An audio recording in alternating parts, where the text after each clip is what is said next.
I did not care for secondhand items as a kid. My parents enjoyed going antiquing, thrifting, garage sailing, anything of that nature.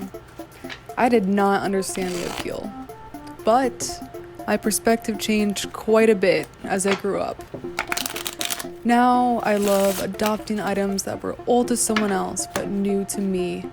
Each item has a background, a story, and people that were involved with it. These are all things I value now. Each piece is so unique in its own right, like this card deck from the 1984 Olympics, which was unopened when I purchased it. For this documentary, I'll be talking about my personal interest in used items and going somewhere I haven't been before to learn more about it. Nowadays, I go thrifting or antiquing once or twice a month. I personally look for weird toys, magazines, and specialty card decks.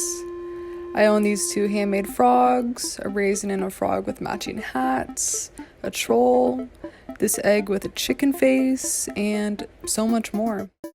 I like old magazines, postcards, etc. because I love looking at the graphic design. The layout, the typography, and the imagery they used were all very interesting to me. The oldest magazine I have is from 1917. I recently bought this Coke bottle from the 1983 Rose Bowl when U of I won. Today, I'm going to the corner spot here in Charleston, Illinois. It's an indoor flea market owned by a married couple that graciously allowed me to interview them and film their store. My dad had an antique store in Arcola when I was a kid, so it's kind of in the blood. For over a year we've been building up vendors and product and storage and shelving and displays, and it officially opened in January. But we've been in the building, we've lived in this building for over 3 years, and I've managed it for over 10. I think I used to refer to this unit as like the corner spot, just in reference of it being on the corner as compared to the other units in the building, so then it just stuck. We started with the easiest thing, just a big rummage sale, and bring some buyers and sellers and traders up to the square. And then it was like, well, we have so much stuff in here, we're not going to be able to really tear this down on a daily basis and put something different in here, so it just stuck. The vendors, when they come in to set up their stations, they'll do that, and then they shop around and they buy from everybody else.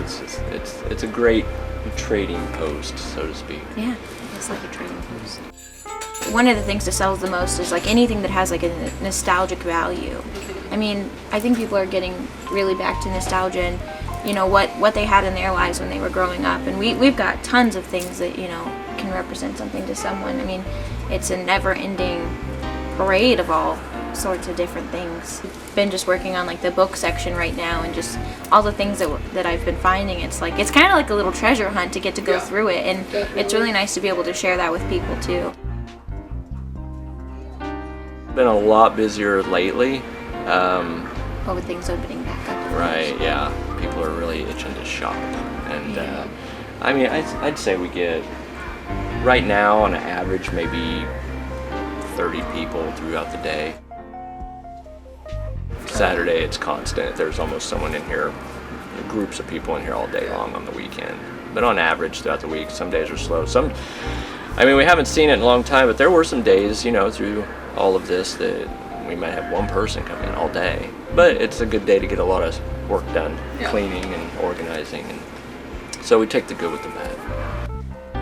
What is your favorite part about the store? I think for me, it's just the fact that it's ours, we created it, and it's growing with us, and of course, we get to meet a lot of interesting people. Yeah, we meet. I do like that too. I love meeting people. I read a book once when I was a kid, I guess.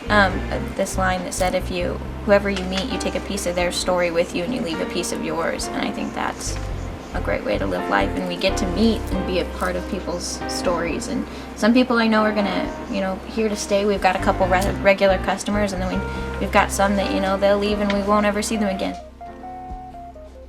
You have noticed that there are things in here that have been sitting in here for, well, but all the a same, long time. we might move them and they sell. Yeah. Like, it just depends. Yeah, it's location too, yeah.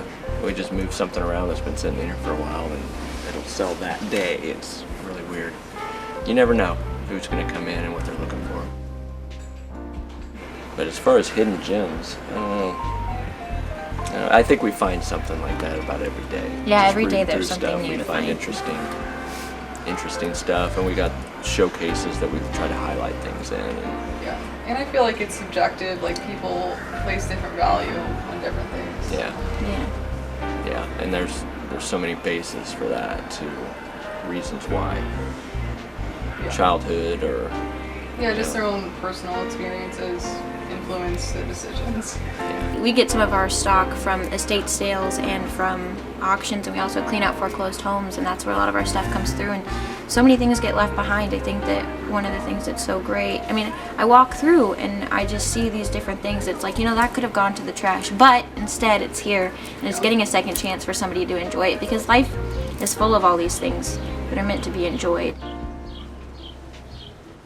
I loved the corner spot and getting to know the owners and looking through the many items at their store.